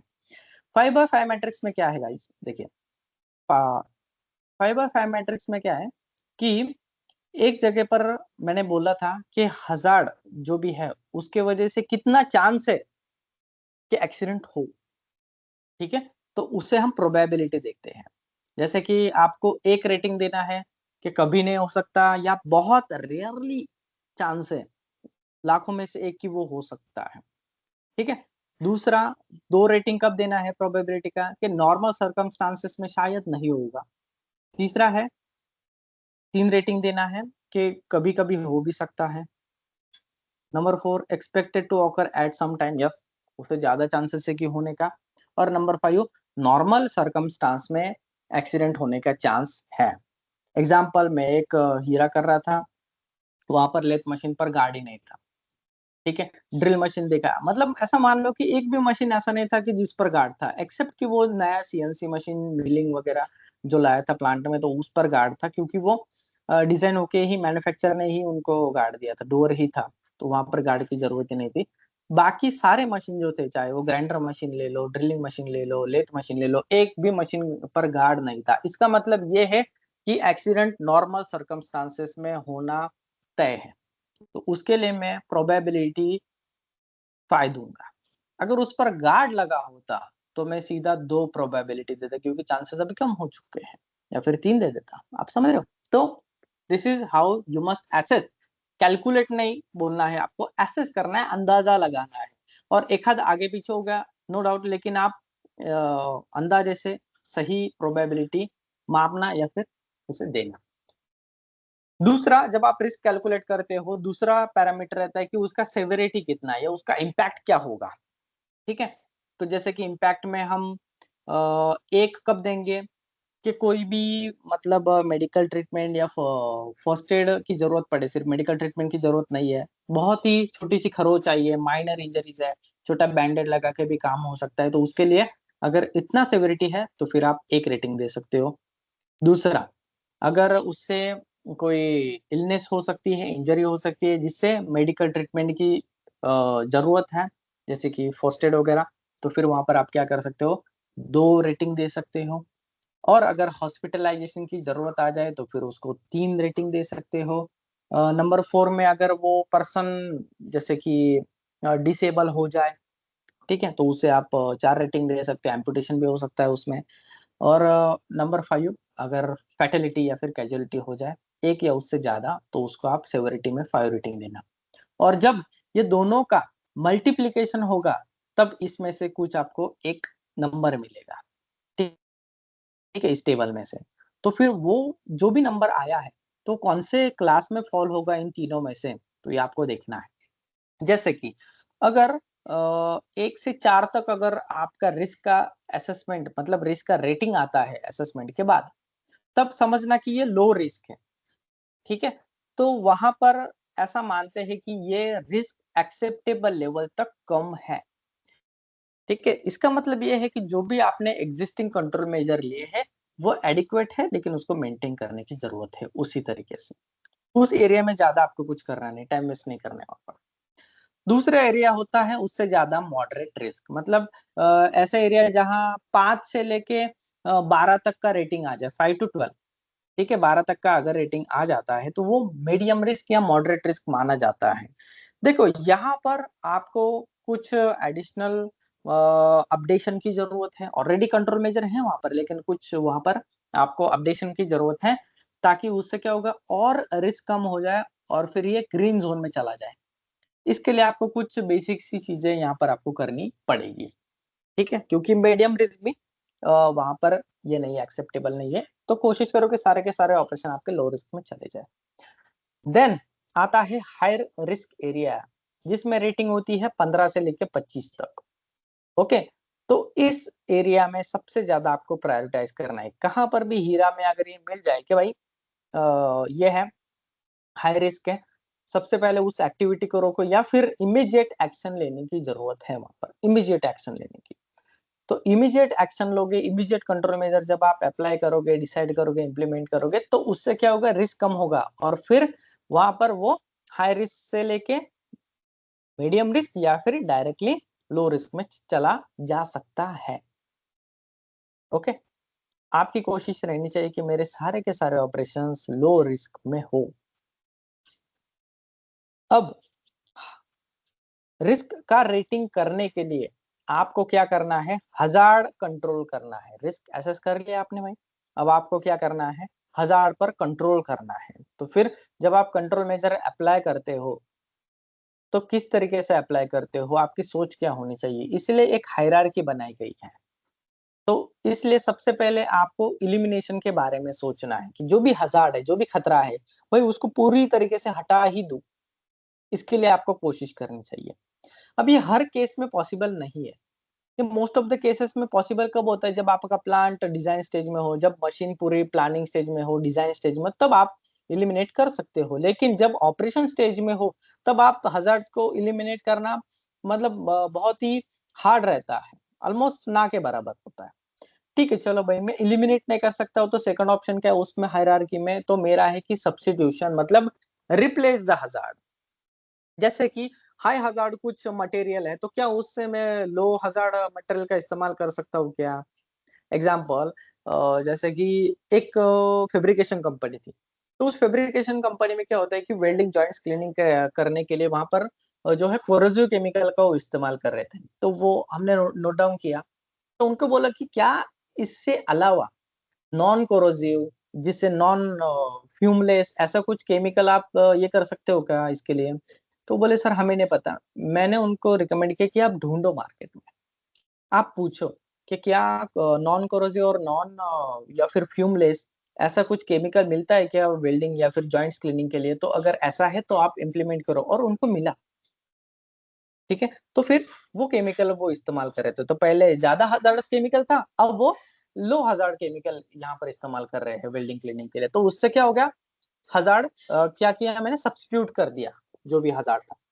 ठीक है, कुछ लोग डायरेक्टली पीपी के बारे में सोचते हैं, जो नए नए रहते हैं, एक आध साल का एक्सपीरियंस रहता है या फिर फ्रेशर रहते हैं, उनको लगता है कि PP is equal to safety. ऐसा नहीं है। और मैं बताऊं क्या, सेफ्टी डिपार्टमेंट छोड़ के बाकी सारे लोगों को ऐसा लगता है कि पीपी पहन लिया अरे मैं सेफ हूं, नहीं। पीपी मतलब लीस्ट इफेक्टिव है गाइस, इलिमिनेशन सब्स्टिट्यूशन इफेक्टिव है। Then third, engineering control. Most of the places में यही आपको हेल्पफुल रहता है, यही एक फिजिबल ऑप्शन रहता है, इंजीनियरिंग कंट्रोल। जैसे कि मैकेनिकल कुछ चेंज करना, जैसे कि मशीन को गार्ड बिठाना, ठीक है, कुछ एक आधा मशीन है उसका सर्विसिंग करना, मेंटेनेंस करना, उसके लिए फिर नॉइज कंट्रोल वगैरह के लिए कुछ बिठाना, वाइब्रेशन कम करने के लिए कुछ एक्टिविटी करना, मैकेनिकल चेंजेस करना। तो ये होता है इंजीनियरिंग कंट्रोल। ठीक है, एक एग्जांपल देता हूँ मैं उसमें। जैसे कि एक प्लांट था, उसमें पेंटिंग एक्टिविटी चालू था और पेंटिंग बूथ भी नहीं था वहां पर। तो मैंने बोला कि हजार्ड्स लेवल बहुत ज्यादा है आपका यहाँ पर, फायर हजार्ड्स है, बाकी ये सारे भी हेल्थ हजार्ड्स भी हैं यहाँ पर। ठीक है, तो वो बोले कि सर हम मास्क वगैरह तो पहनते हैं यहाँ पर। मैंने बोला मास्क से काम नहीं चलेगा guys, mask is a PP. मैं सोचता हूँ कि मास्क की जरूरत ही ना पड़े, मैं तो यही देखता हूँ सबसे पहले। ठीक है, लेकिन वो तो पॉसिबल नहीं। तो सबसे पहले मैं इलिमिनेशन की तरफ गया कि रोबोट बिठा के क्या इलिमिनेट ही कर दूं क्या डायरेक्ट। तो वो बोले कि सर इतना बजट नहीं है। मैंने बोला चलो ठीक है, तो क्या सब्स्टिट्यूट में कुछ ऑप्शन है कि जैसे कि कुछ कम इस वाला पेंट वगैरह ऐसा कुछ मिलेगा क्या। तो वो उस पर क्वालिटी इंपैक्ट हो रहा था, तो वो भी कुछ फिजिबल ऑप्शन नहीं लगा। तो थर्ड ऑप्शन पर मैं आया, तो मैंने उनको पेंट बूथ रिकमेंड किया कि आप ओपन एरिया में नहीं कर सकते। तो पेंट बूथ वहां पर उन्होंने एक इम्प्लीमेंट किया, बनवाया। तो इंजीनियरिंग कंट्रोल हुआ गाइस, तो उससे बहुत ज्यादा लेवल तक सेफ्टी बढ़ा है उनका। देन कुछ रेसिडुअल रिस्क था वहां पर, मतलब पेंट बूथ इंस्टॉल करने के बाद भी वहां पर ऑब्वियसली फ्यूम्स वगैरह रहता है वहां पर। तो उसके लिए मैंने वहां पर उनको पीपी वहां पर ये दिया। और जो भी वर्कर था जो पेंटिंग ऑपरेशन कर रहा था, क्योंकि मैनुअल पेंटिंग थी वहां पर, तो उनका भी मैंने रोटेशन करवाया, ताकि क्या हो कि कम से कम लोग पेंटिंग एक्टिविटी में रहे, उनका एक्सपोजर टाइम कम हो। तो मतलब वहां पर मैंने क्या किया, इंजीनियरिंग कंट्रोल भी इम्प्लीमेंट कराया, एडमिनिस्ट्रेटिव कंट्रोल भी इम्प्लीमेंट कराया, पीपी भी उनको प्रोवाइड किया, जो भी केमिकल मास्क था वगैरह। तो तीनों कंट्रोल मेजर जब हम इम्प्लीमेंट करते हैं तो उससे रिस्क लेवल एक्सेप्टेबल लेवल तक कम हो जाता है गाइस। तो ये भी आप इम्प्लीमेंट कर सकते हो। अब नंबर 4 पर आता है कि चलो यार इंजीनियरिंग कंट्रोल पॉसिबल ही नहीं है, तो फिर आप एडमिनिस्ट्रेटिव कंट्रोल कर सकते हो। जैसे कि लोगों का एसओपी चेंज कर सकते हो, काम करने का तरीका बदल सकते हो, लोगों को ट्रेनिंग दे सकते हो, एसओपी डिजाइन कर सकते हो सही से, मल्टीपल लोगों को रोटेट कर सकते हो शिफ्ट में, ताकि एक्सपोजर टाइम वगैरह कम हो जाए उनका। तो इस तरीके से आप एडमिनिस्ट्रेटिव कंट्रोल कर सकते हो, सुपरविजन प्रोवाइड कर सकते हो लोगों को एडिक्वेट। एडमिनिस्ट्रेटिव कंट्रोल भी अगर पॉसिबल नहीं है या फिर उसको इम्प्लीमेंट करने के बाद भी रिस्क बच जाता है, तो देन आपको लास्ट ऑप्शन है कि पर्सनल प्रोटेक्टिव इक्विपमेंट, की अगर एक्सीडेंट हो गया तो भाई जो भी वर्कर है उसके बॉडी पार्ट तो प्रोटेक्ट हो, तो उसके लिए आपको पीपी देना है हेड टू टो तक, ठीक है। और ये डिपेंड रहेगा आप कौन से पीपी चूज करोगे, as per operations work place जो भी रिक्वायरमेंट है उसके हिसाब से चेंज होगी। तो इस तरीके से आपको सोचना है। देन स्टेप 5 जिसमें आप मॉनिटर रिव्यू कराते हैं after the implementation of control measure. Control measure भाई मैंने इम्प्लीमेंट कर दिया, अब उसके बाद क्या, मॉनिटर करो, रेगुलर इंस्पेक्शन करो, ऑडिट्स करो, कंटिन्यू मॉनिटरिंग करो, हजार्ड्स कंट्रोल हुआ है नहीं हुआ है। आपका हीरा का प्रोसेस रिव्यू करो साल में एक बार, या फिर जब आप एमओसी करते हो या फिर कोई इंसिडेंट हो जाए उसके बाद आप हीरा कर सकते हो। हाँ यस, अगर कोई इंसिडेंट हो जाए ना आपके प्लांट में, मैं इंसिडेंट की बात करूँ, एक्सीडेंट तो बहुत दूर है, छोटा इंसिडेंट भी हो जाए ना तो भी आप सारे डॉक्यूमेंट्स रिव्यू करो, क्या उसमें कुछ अपडेशन की जरूरत है क्या, क्या उसमें रिव्यू की जरूरत है क्या, ठीक है। तो ये भी चेक कर लेना एक बार। Then update the risk assessment periodically. Periodically generally हम एनुअली में करते हैं। तो नंबर 6 डॉक्यूमेंटेशन एक स्टैंडर्डाइज फॉर्मेट है, आपको आईएसओ में भी मिल जाएगा, आपको इंटरनेट पर भी मिल जाएगा, आगे मैं दिखाऊंगा, एक बेसिक फॉर्मेट है। Number step 7 communication and training. Regular feedback लेते रहो लोगों से। फीडबैक जैसे कि मान लो कि पेंट बूथ बिठाया, क्या भाई उससे फायदा हुआ क्या, या फिर उससे नुकसान हुआ क्या, अगर नुकसान हुआ तो क्या नुकसान हुआ है, फायदा हुआ है तो क्या फायदा हुआ है, और आपके लिए कुछ अच्छा कर सकते हैं क्या। सबसे ज्यादा नॉलेज उसको रहती है जो वर्कर लेवल पर काम कर रहे हैं, मतलब जो ग्राउंड लेवल पर काम करे, क्योंकि उसको वो दिन रात वही करता है, उसको उस ऑपरेशन के सारे इन आउट्स पता है गाइस। मैंने ये भी देखा है कि मैनेजमेंट के सामने जब मैं लोगों से मिलता हूँ तो लोग कुछ छुपाने की कोशिश करते हैं, ठीक है, नहीं नहीं सर ये है वो है। मैं एक एग्जांपल लेता हूँ, अगेन पेंटिंग का ही एग्जांपल दूंगा मैं प्लांट का। तो एक प्लांट में गया था पेंटिंग ऑपरेशन, उनका लंच टाइम था, मैं वेट किया कि जब तक लोग लौट ना जाए, मुझे देखना है पेंटिंग ऑपरेशन किस तरीके से लोग करते हैं। तो पेंटिंग वाला बंदा है, वो बोले कि सर अभी पेंटिंग तो 2-3 घंटे लगेंगे, उसके बाद ही पेंटिंग होगा क्योंकि मटेरियल रेडी नहीं है। तो मैंने उस बंदे को पूछा कि भाई आप किस तरीके से पेंटिंग करते हो मुझे दिखाओ। मैंने उसको बोला कि देखो मैं कोई गवर्नमेंट का आदमी नहीं हूँ, मैं कोई ऑडिटर नहीं हूँ, मुझे आपके कंपनी के लोगों ने ही इम्प्लीमेंट बुलाया है, इसलिए बुलाया है कि मैं आपको और फैसिलिटीज प्रोवाइड करा सकूं। तो मैं कंपनी का आदमी हूँ, मैं कोई बाहर का आदमी नहीं, क्योंकि वर्कर डर जाते हैं guys। मैं तो बहुत सारे प्लांट में ऐसे देखा है कि सेफ्टी वाले को देख के लोग डर जाते हैं। डरने की जरूरत नहीं, लोग आपके पास आके जो भी हुआ है रिपोर्टिंग करना चाहिए कि सर ये गलत हुआ, ये नियर मिस हुआ, ठीक है। तो आपको देख के डरना नहीं चाहिए, कॉन्फिडेंस फील होना चाहिए उनको, इतना भरोसा होना चाहिए कि आप तक लोग पहुंचे खुद होके और आपको सारी की सारी सच्चाई बताए, रिपोर्टिंग करे, भले वो उनकी गलती या किसी और की गलती हो, ठीक है, या जो भी गलत हुआ है उसको रिपोर्ट करे, क्योंकि जितना ज्यादा रिपोर्टिंग कल्चर आपके यहाँ पर बढ़ेगा ना, क्योंकि बीबीएस में हम वही बताते हैं कि report report report and report, छोटी चीज हुई रिपोर्ट करो गाइस, व्हाट्सएप में डालो, मैसेज करो, पेपर पर लिखो, कुछ भी करो, रिपोर्ट करो। जितना ज्यादा रिपोर्टिंग आएंगे ना उतना आप लोगों को इंसेंटिवाइज करो कि उनका शुक्रिया अदा करो, क्योंकि उससे ही आपके एक्सीडेंट प्रिवेंट हो गए गाइस। खैर आगे आते हैं। अब फिर वो आया बंदा, मैंने उसको पूछा कि भाई तो आप पेंटिंग कैसे करते हो मुझे बताओ, क्योंकि मुझे और भी डिजाइन करे, मैंने उसको बताया ना कि मैं हीरा करने आया ऑडिटर हूँ। तो बोले कि सर ऐसा ऐसा है, मैंने पूछा आप पीपी पहनते हो, हाँ पीपी पहनता हूँ मैं हूँ, और उसके पैर में चप्पल थी, ठीक है। तो मैंने बोला वो बोले हाँ सर मैं पहनता हूँ। तो बोले कौन सा पीपी पहनते हो, बोले सर मैं मास्क पहनता हूँ। कहाँ है मास्क, मुझे मुझे गारंटी थी, क्योंकि प्लांट का हालत देख के आप पहचान जाते हो कि उसमें क्या होगा क्या नहीं होगा, इतना एक्सपीरियंस आपको आराम से आ जाता है। वो बंदा गया पेटी में से एक मास्क निकाल के लाया, वो मास्क था N95 गाइस, जो हम कोविड के वक्त या फिर डस्टिंग के वक्त पहनते हैं, ठीक है।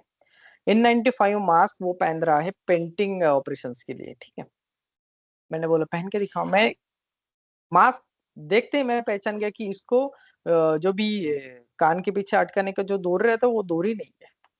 बोले पहन के दिखाओ, बोले सर आप भी टूटा है। मैंने बोला देखो यार आप सबसे पहले तो झूठ मत बोलो, ठीक है, जो भी है सच्चाई बताओ ताकि हम आपको दे पाए कुछ। अगर आप झूठ बोलोगे तो क्या मैं इनको बोल पाऊंगा क्या ये इनको मास्क दो, इनको मास्क की जरूरत है? बोलेगा नहीं सर। अगर आपको मास्क नहीं मिला तो ये पेंट आपके फेफड़े में जाएगा, ये अच्छा लगेगा क्या आपको? बोले नहीं। अगर क्यों आप दो, सच्चाई बताओ, जो भी है रिपोर्टिंग बताओ, इससे आपका कोई नुकसान नहीं होने वाला है, उसका इससे आपका बेनिफिट ही होगा। और मैं मैनेजमेंट को भी बताता हूँ, अगर इनको पीपी नहीं मिला, अगर ये बंदा बीमार हो गया तो कंपेंसेशन छोड़ो, अगर ये छुट्टी पर भी गया 7-8 दिन तो नुकसान किसका होगा? आपका ही तो होगा, आपका ही तो हेडेक बढ़ेगा। तो लोगों को सेफ्टी तो यार सिंपल, उसे आपका ही एफिशिएंसी बढ़ने वाला, आपका ही प्रॉफिट बढ़ेगा और क्या। जब प्रॉफिट की बात होती है ना, तब फिर वो बोलते हैं अरे नहीं नहीं यार ये करना चाहिए सच में इम्प्लीमेंट, फिर वो सेफ्टी के बारे में सोचते हैं। जब आप उनके नजरिए से देखो, ठीक है, जो भी ऑक्यूपायर है, प्रोडक्ट वाला है, वो प्रॉफिटेबिलिटी के बारे में देखेगा, तो उनकी भाषा में बोलो। तो ऐसा कहते हैं जैसा देश वैसा भेष, तो ऐसा करो, सेफ्टी भी अचीव हो जाएगा, उनका प्रोडक्टिविटी भी अचीव हो जाए, आपका काम भी हो जाएगा। अगर आप सिर्फ सेफ्टी सेफ्टी सेफ्टी बोलते रहोगे ना, वो बोर हो जाएगा, वो बोलेगा यार ये सिर्फ अपना ही देखता है, ये स्वार्थी है। ऐसा दिखाओ कि वो उनके फायदे की बात कर रहे हैं आप। फिर ब्रेनस्टॉर्मिंग आता है। ऑफ कोर्स ब्रेनस्टॉर्मिंग में आप लोगों से सुझाव मांगिए, उनको पूछिए कि हम और क्या बेहतरीन कर सकते हैं, इसमें और क्या चेंजेस कर सकते हैं। ब्रेनस्टॉर्मिंग, दिमाग को थोड़ा सा ये करो, ग्रुप से फीडबैक लो, चाहे कोई चपरासी हो, जो भी पर्सन हो, कॉन्ट्रैक्ट वाला हो, हाउसकीपिंग वाला हो, उससे भी फीडबैक लो, तो उससे आपको बेनिफिट मिलेगा। कम्युनिकेट करो जो भी चीजें फाइंडिंग्स है वर्कर के साथ, सुपरवाइजर के साथ, और टाइमली रिव्यू एंड अपडेट वहां पर करना है, ट्रेनिंग प्रोग्राम आपके जो भी है यहाँ पर। यस, किसी को कोई क्वेश्चन है? क्योंकि मैं अभी हीरा दिखाने जा रहा हूँ आपको। किसी को कुछ कहना है? Hello sir. जी बोलिए। सर हीरा प्रोसेस में हमने देखा ना कि उसकी प्रोबेबिलिटी को एज्यूम करना है, तो सर वो कैसे एज्यूम कर सकते हैं कि उसके मतलब रेटिंग कैसे करना है कि 1 to 5 तक? कुछ क्लियर नहीं हो पाया सर। ठीक है, मैं एग्जांपल जब लाइक सेवेरिटी का तो ठीक है सर, आपने बताया कि हाँ ठीक है उसके चांसेस के, लाइक हम लोग यहाँ यहाँ प्रैक्टिस कर रहे हैं ना, तो प्रोबेबिलिटी को देखते हैं कि सबसे पहले पार्टिसिपेंट करते हैं हम लोग जो वर्कमैन फ्रंटलाइनर टीम होते हैं, हम्म उनको भी उसमें इन्वॉल्व करते हैं जब हीरा प्रिपेयर करते हैं। तो उस समय क्या होता है ना कि वो जो छोटी से छोटी चीजें वो हमको बता पाते हैं कि एक्चुअल में कि क्या हो सकता है, और क्या क्या प्रीवियस इंसिडेंट भी देखते हैं सर कि क्या क्या एक्सीडेंट हुआ है, फ्रीक्वेंसी क्या है एक्सीडेंट का, उसके बेस पे रेटिंग होती है। लेकिन सर ये आप बताए थे कि एज्यूम करना है, तो वो कुछ समझ नहीं आया सर मुझे। देखो, एजम्पशन एजम्पशन क्या होगा एज्यूम सब बहुत करना देखो है। ना। यस, प्लीज माइक म्यूट कीजिए जो भी है। देखो, एज्यूम करना मतलब आपको एसेस करना है, ठीक है। आपको, आपने जैसे प्रिंस जी ने अभी बताया कि जो भी फ्रंट लाइन वर्कर है, या फिर वर्क प्लेस पर जो काम कर रहा है, शॉप फ्लोर पर जो काम कर रहा है, सबसे ज्यादा तो उससे ही फीडबैक लेना है कि क्या गलत हो सकता है और उसका रिजल्ट क्या आ सकता है। तो उससे आपको आइडिया आ जाता है। दूसरा, आप देखते हो कि प्रीवियस जो एक्सीडेंट्स है वो देखते हो आप, कि अगर प्रीवियस एक्सीडेंट हुआ है तो फिर उसका क्या सेवेरिटी रहा है, क्या इम्पैक्ट रहा है, उसको उससे अंदाजा आ जाता है, तो फिर आप असेस कर सकते हो। लेकिन अगर कोई नया ऑपरेशन है, ठीक है, नया ऑपरेशन आपके प्लांट में, आपके एरिया में हो रहा है या होने जाने वाला है, ठीक है, तो फिर आपको कुछ चीजें एज्यूम करनी पड़ती है। लेकिन जब आप एजम्पशंस करते हो तो वो फैक्ट के बेस अरे पर होनी चाहिए, राजकिशोर भाई। ठीक है। एक सेकंड में, किसका माइक अनम्यूट है? प्लीज म्यूट कीजिए। मुक्तानंद जी, आपका माइक म्यूट कीजिए, ठीक है। ओके, तो इस तरीके से एजम्पशन जो होता है वो फैक्ट बेस पर होना चाहिए गाइस। और एजम्पशन आप कब कर सकते हो, रिस्क एसेस आप कब कर सकते हो? जब उस ऑपरेशंस के बारे में पूरी जानकारी आपको हो। दूसरा, उस खतरे के बारे में पूरी जानकारी आपको हो, और उससे अगर हज़ार्ड से कुछ एक्सीडेंट हो होता है या हो सकता है, तो उससे होने वाले इम्पैक्ट का जानकारी आपको हो। जानकारी मतलब कि आपको, आप आसानी से अंदाजा लगा सकते हो जब आप खतरे के बारे में जान चुके हो, जब आप ऑपरेशंस के बारे में जान चुके हैं, तब आसानी से आप पता लगा सकते हो कि इसमें क्या कॉन्सिक्वेंस हो सकता है। तो यही होता है रिस्क असेसमेंट। आपको एग्जांपल दिखाऊंगा मैं। यहाँ पर एक फॉर्मेट है मेरे पास हजार्ड्स का, एक प्लांट का नाम है। तो उनका एक एरिया है मटेरियल स्टोरेज एरिया। अब उस एरिया में क्या क्या एक्टिविटी होती है, क्या सब एक्टिविटी होती है, क्या वो रूटीन है, नॉन रूटीन है, इमरजेंसी है, ये सब आपको डालना है यहाँ पर। उसके बाद उस एक्टिविटी में क्या हजार्ड्स है यहाँ पर देखिए, उस हजार्ड से क्या रिस्क है, क्या इम्पैक्ट कितना हो सकता है, फिर देन एग्जिस्टिंग कंट्रोल मेजर क्या है वहां पर। ठीक है, अब जो भी कंट्रोल मेजर एग्जिस्टिंग मतलब कि अभी फिलहाल क्या सेफ्टी कंट्रोल मेजर है वो देखना है। दूसरा फिर सेवरिटी कितना है, एक्सीडेंट का चांसेस कितना है होने का। ठीक है, सॉरी, क्या इम्पैक्ट हो सकता है, फिर प्रोबेबिलिटी क्या है, कितना चांसेस है होने का। फिर उसके बाद ये दोनों का मल्टीप्लिकेशन करके ये आपको आइडिया आ जाता है कि भाई ये हो सकता है, रिस्क रेटिंग इतना। देन आप क्या कराते हो यहाँ पर, एडिशनल कंट्रोल मेजर आप उनको प्रपोज करते हो। प्रपोज मतलब कि भाई ये आपको करना चाहिए, ये सेफ्टी लो, ये कंट्रोल मेजर वहां पर इम्प्लीमेंट करो, तो फिर वहां पर आप ये कर सकते हो। देन उसके बाद ये कंट्रोल मेजर जो भी आपने प्रपोज किया है या एडिशनल कंट्रोल मेजर आपने रिकमेंड किया है, वो इम्प्लीमेंट करने के बाद कितना सेवेरिटी रहेगा, कितना प्रोबेबिलिटी रहेगा, ये आपको एज्यूम करना है। एज्यूम मतलब कि आप एसेस करते हो, एंड देन रिस्क स्कोर जो होता है वो कितना कम होगा, तो ये आपको देखना है। That's it. ठीक है, जैसे मैंने पहले बताया कि आपका रेसिडुअल रिस्क मतलब जितना एडिशनल कंट्रोल मेजर इम्प्लीमेंट करने के बाद जितना रिस्क रहेगा वो एक्सेप्टेबल लेवल में होना चाहिए, वो लो रिस्क होना चाहिए। अब आपका सवाल ये था कि ये किसके बेस पर मैं जो भी रेटिंग है वो दूं।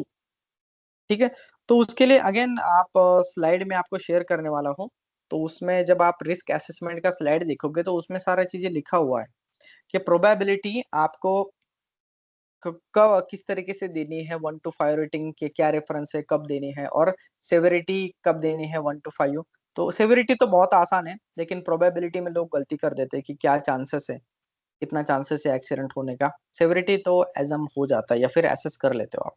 ठीक है, तो प्रोबेबिलिटी में थोड़ा लोग गड़बड़ा देते हैं। अब ये देखिए एक्टिविटी है मटेरियल स्टोरेज एरिया में, पहला एक्टिविटी है material loading and unloading from vehicle and storage raw material. ठीक है, सब एक्टिविटी क्या है, ट्रक का व्हीकल का मूवमेंट हो रहा है यहाँ पर। उसके बाद ये रूटीन है क्या, ऑफकोर्स रोज हो रहा है। क्या हजार्ड है इसमें, स्ट्राइक अगेंस्ट मैन, उस पर्सन को ये गाड़ी लग सकती है, मटेरियल लग सकता है, स्ट्रक्चर को गाड़ी लग सकती है, आप समझ रहे हो। तो फिजिकल मैकेनिकल हजार्ड वहां पर प्रेजेंट है। रिस्क क्या है, हो सकता है। ठीक है, उसके बाद फिर कोलिजन हो सकता है, प्रॉपर्टी डैमेज हो सकती है। ओके, तो ये फिर क्या है यहाँ पर रिस्क है। उसके बाद अभी फिलहाल क्या एग्जिस्टिंग कंट्रोल मेजर है यहाँ पर, तो जो भी ड्राइवर है उस गाड़ी का वो सिर्फ ट्रेंड है, बाकी कुछ कंट्रोल मेजर नहीं है उसके लिए। ये इतना खतरा है यहाँ पर, इतने रिस्क है, लेकिन उसकी सेफ्टी में क्या है भाई, सिर्फ ड्राइवर ट्रेन है, हमारे लोग जो है वो एक्सपीरियंस है, बस उतना ही है। उसके बाद फिर आप देखोगे तो सेवरिटी कितना है, नंबर 3 मतलब कि क्या, अगर एक्सीडेंट हो जाता है तो वहां पर फ्रैक्चर के ज्यादा चांसेस है कि फ्रैक्चर हो सकता है, एक अगर कोई पर्सन हॉस्पिटलाइज हो सकता है, और हुआ भी है वहां पर। ठीक है, मतलब हुआ भी था उस प्लांट में। उस प्लांट में 2 लोग रॉड उठा के मैनुअल मूवमेंट कर रहे थे, तो एक ने छोड़ दिया या फिर उसके हाथ से स्लिप हो गया, तो दूसरे का जो हाथ था उस पर ज्यादा वेट आ गया, तो वो भी उस रॉड के नीचे दब गया, तो उसकी उंगलियां फ्रैक्चर हुई थी। तो अब उससे डेथ तो नहीं हो सकती मटर के मूवमेंट में या फिर व्हीकल के मूवमेंट में। क्यों? क्योंकि वो व्हीकल का मूवमेंट मैंने देखा है अपनी आंखों से कि वहां पर थोड़ा सा ही मूवमेंट है, हार्डली कुछ 10-20 मीटर का ही मूवमेंट है गेट से लेके स्टोर तक, और उनका स्पीड भी इतना रहता है नहीं है कि वहां पर डेथ हो। तो मैंने सेवरिटी कितना एज्यूम किया है वहां पर, 3 रेटिंग दिया है। लेकिन अगर यही मूवमेंट ऑफ व्हीकल और ट्रक अगर किसी कंस्ट्रक्शन साइट पर होगा तो वहां पर डेथ भी हो सकती है किसी पर्सन की, आप समझ रहे हो। तो इस तरीके से आपको उस प्लांट के हिसाब से, उस वर्क प्लेस के हिसाब से आपको यहाँ पर सेवेरिटी डिसाइड करना है कि आप रिस्क का रेटिंग कितना देते हो। फिर अब उस व्हीकल से या फिर उसके मूवमेंट से एक्सीडेंट होने का चांसेस कितना है, भाई कम है। मैं मानता हूँ कि वहां पर एक्सीडेंट होने का चांसेस कम है, आज तक तो हुआ नहीं है, लेकिन वहां पर उसके व्हीकल टकराने से बहुत ही कम चांसेस है, तो इसलिए मैंने उसको 2 रेटिंग दिया है प्रोबेबिलिटी में। ठीक है। लेकिन मैं 1 क्यों नहीं देना चाहता, क्योंकि वहां पर फिर भी प्रोबेबिलिटी है एक्सीडेंट होने की, संभावनाएं हैं, इसलिए मैंने 2 दिया। देन तो 3 इंटू 2 कितना हुआ, 6 रिस्क स्कोर है जो कि मॉडरेट हजार्ड में जाता है। फिर मैंने उनको क्या बोला कि आप जो भी व्हील होते हैं, जब आप गाड़ी रोकते हो, चाहे वो आयशर हो या छोटा हाथी हो, जो भी आप ट्रांसपोर्ट के लिए व्हीकल इस्तेमाल करते हो, तो उसको क्या करना है, आपको व्हील चोक वहां पर प्रोवाइड कीजिए, ताकि जब आपका व्हीकल पार्क हो तो उसका मूवमेंट ना हो लोडिंग या अनलोडिंग करते वक्त। ठीक है। तो जब आप ये करते हो तो उससे और भी जो प्रोबेबिलिटी है, चांसेस है, वो कम हुए। देखो यहाँ पर सेवरिटी उतना ही है, लेकिन यहाँ पर क्या हुआ, चांसेस कम हुए हैं, जो भी व्हीकल है उससे कोलिजन के, बॉडी इंजरी के प्रोबेबिलिटी कम हुई है। आप समझ रहे हो?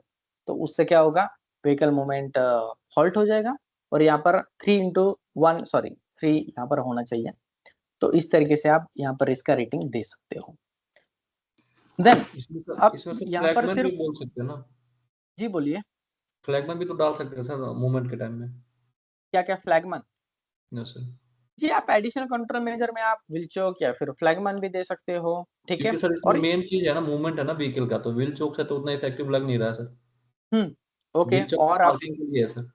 फ्लैगमैन, और आप क्या यहाँ पर करना चाहोगे? फ्लैगमैन और प्रोपोर्शन, वही प्रोपोर्शन के फ्लैगमैन ही रहेगा सर, और तो कुछ नहीं लग रहा है सर। ओके, ठीक है। अब मैं वही कह रहा हूँ, अगर सेम व्हीकल मूवमेंट अगर कंस्ट्रक्शन में रहता तो वहां पर मैं फ्लैगमैन भी रिकमेंड कर देता, चोकिंग के साथ ही। आप समझ रहे हो? लेकिन वहां पर सिर्फ जो व्हीकल का मूवमेंट हो रहा है वो इवन सरफेस पे हो रहा है, और छोटे ही व्हीकल आ रहे हैं। आप समझ रहे हो? तो वहां पर वो एक अननेसेसरी रिकमेंडेशन हो जाता। लेकिन अगर यहाँ पर यही सेम व्हीकल रहता, और साइट या फिर वर्क प्लेस का एरिया यहाँ पर चेंज रहता, तो मैं वहां पर फ्लैगमैन या फिर कोई भी मॉनिटरिंग के लिए पर्सन वहां पर असिस्ट के लिए रिकमेंड कर देता। तो आप समझ रहे हो? तो ये सिचुएशन टू सिचुएशन डिफरेंट रहेगा। लेकिन हाँ, यहाँ पर आप फ्लैगमैन भी ऐड कर सकते हो अगर आप चाहो तो, of course. Then loading and unloading of a material. तो सिर्फ व्हीकल का मूवमेंट नहीं हो रहा है, अब यहाँ पर लोडिंग भी हो रहा है मटेरियल, अनलोडिंग भी हो रहा है। क्या ये रूटीन काम है? ऑफकोर्स ये रूटीन काम है।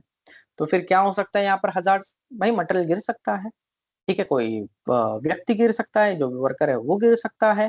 यहाँ पर फोर्कलिफ्ट के हेल्प से या फिर ट्रॉली की हेल्प से यहाँ पर लोडिंग अनलोडिंग की जा रही है, वो तरीका गलत है। मतलब यूज ऑफ फोर्कलिफ्ट जो होता है वो भी यहाँ पर हजार्ड बन गया, क्योंकि ये गलत तरीके से उसका इस्तेमाल कर रहे थे।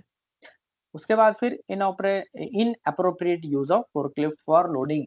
लोडिंग के जो यहाँ पर ब्लेड्स हैं उस पर ही वो रख के, वो जो राउंड बार होते हैं उस पर वो स्लाइडिंग करके लोडिंग कर रहे थे, तो वो एक इनअप्रोप्रिएट यूज है यहाँ पर। Number 5 equipment failure. यस, जो फोर्कलिफ्ट है, मशीनरी, उनके भी फेल्योर होने के चांसेस है। उनका मेंटेनेंस टाइमली नहीं है, या उनका भी फेल्योर का खतरा यहाँ पर बना है। अब हजार्ड तो मिल गया कि भाई इक्विपमेंट फेलियर हो सकता है, लेकिन वो फेल होने का चांस कितना है, ये जब आप उसका मेंटेनेंस का रूटीन देखोगे, फ्रीक्वेंसी देखोगे, तब आप बता पाओगे। ठीक है। तो रिस्क क्या है? Major bodily injury. Of course यहाँ पर मेजर बॉडीली इंजरी हो सकती है, व्हीकल एंड मटेरियल डैमेज यहाँ पर हो सकता है। कंट्रोल मेजर क्या है? Only trained measure, adequate work play man power यहाँ पर इन्होंने प्रोवाइड की है। सेवरिटी क्या है? अगेन यहाँ पर 3 ही मैंने दी है। उसके बाद इसका प्रोबेबिलिटी देखो पहले से बढ़ गया है, एक्सीडेंट होने का चांसेस यहाँ पर बढ़ गया है, क्योंकि मैन्युअली यहाँ पर लोडिंग अनलोडिंग की जा रही है कभी कभी, और कभी कभी फोर्कलिफ्ट या इक्विपमेंट का भी हेल्प ली जा रही है। 9 रिस्क स्कोर मुझे यहाँ पर 9 लगा। देन एडिशनल कंट्रोल मेजर क्या क्या यहाँ पर हम इम्प्लीमेंट कर सकते हैं? नंबर 1, सबसे पहले तो एसओपी प्रिपेयर कीजिए, लिफ्टिंग प्लान, लोडिंग अनलोडिंग के लिए प्रिपेयर कीजिए, क्योंकि जब आप प्लान प्रिपेयर करते हो सारी चीजें सोचते हो, और जब आप एसओपी प्रिपेयर करते हो सारी चीजें सही से होनी जरूरी है यहाँ पर। Number 2, use of appropriate PP, hand gloves हो गया, सेफ्टी शूज हो गया, वो पहनना बहुत ज्यादा जरूरी है। Number 3, use of pallets to store material. वो मिट्टी पर रख रहे थे, तो जब मिट्टी पर रख रहे थे वो जो भी है रॉड से, बार से, तो उससे क्या होता है कि प्रॉपर्टी डैमेज का भी खतरा है यहाँ पर। और अनलोडिंग या फिर लोडिंग के लिए उनको उठाने के लिए ग्रिप नहीं मिल रहा था, तो वो भी यहाँ पर एक कंसर्न था। इसलिए पैलेट, जो भी वुडन पैलेट से या जो भी अप्रोप्रिएट लगे, तो वो रखना वहां पर जरूरी था। Number 4, provide refresher training for material loading and unloading. Of course जो भी वर्कर हैं उनको ट्रेनिंग प्रोवाइड किया जाए। Number 5, use of ergonomic while manual lifting. जो जब लोग मैनुअल लिफ्टिंग करते तब वो बेंट हो रहे थे, तो एर्गोनॉमिक तरीका नहीं है वो मैनुअल लिफ्टिंग का, ये भी हो सकता है। Number 6, avoid manual handling if the weight of the material handling is more than 50 kg। Maharashtra factory rules के हिसाब से 55 kg है, ठीक है। Number 7, use of mechanical equipment for heavy material lifting to avoid physical injury. हो सके इतना manual lifting avoid कीजिए और मैकेनिकल लिफ्टिंग प्रेफर कीजिए या फिर इक्विपमेंट का इस्तेमाल कीजिए। अब इससे सेवरिटी कम हो जाएगा। जब आप ये एडिशनल कंट्रोल मेजर लोगे ना, तो उससे सेवरिटी और प्रोबेबिलिटी दोनों ही कम हो जाता है एंड रिस्क जो रेटिंग रहता है वो 4 रह जाता है। 2 × 2 = 4। अब आप बोलोगे कि सर सेवरिटी कैसे कम हुआ, प्रोबेबिलिटी कैसे कम होगा? गाइस, अगर मैनुअल लिफ्टिंग ही वहां पर नहीं रहेगा तो ऑब्वियसली सेवरिटी कम रहेगा, ठीक है। दूसरा, अगर यहाँ पर आप एर्गोनॉमिक्स लिफ्टिंग फॉलो कर रहे हो तो उससे भी सेवरिटी कम होगा, ठीक है। एंड ये सारा एसओपी वगैरह, इससे क्या होता है कि एक्सीडेंट होने का जो चांसेस है वो भी कम होता है, मतलब प्रोबेबिलिटी भी यहाँ पर कम होती है। तो इस तरीके से यहाँ पर जो भी रिस्क रेटिंग है आप इस तरीके से दे सकते हो। और बहुत सारी एक्टिविटीज रहती है प्लांट में, तो आप देख सकते हो, ये डॉक्यूमेंट में आपके साथ शेयर कर दूंगा। और ये तो ड्राफ्ट है, इसमें बहुत सारे चेंजेस हैं, अभी तो सिर्फ ड्राफ्ट ही है, तो मैं आपके साथ शेयर कर दूंगा। लोग रेसिडुअल या फिर इसमें रिस्क रेटिंग में कलर भी देते हैं। अब इसमें आईएसओ में क्या आता है कि एक सेकंड में आपको वो शेयर कर देता हूँ स्क्रीन।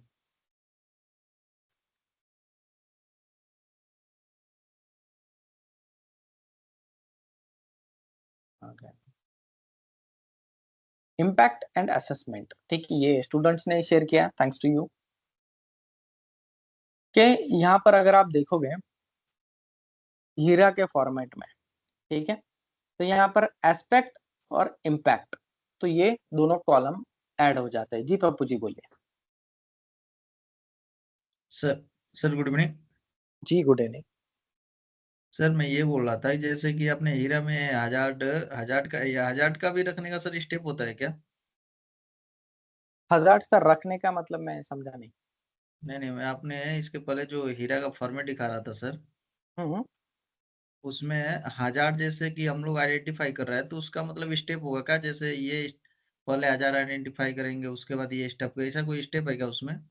हाँ ऑफ कोर्स, मैंने एक्सप्लेन किया ना। सबसे पहले तो आप हजार्ड ढूंढो कि कौन हाँ से चीजों से एक्सीडेंट हो सकता है, आप समझ रहे हाँ हो? हाँ तो वो हाँ हजार्ड ढूंढना सबसे पहले तो स्टेप है आपका, हजार्ड आइडेंटिफिकेशन, ठीक है।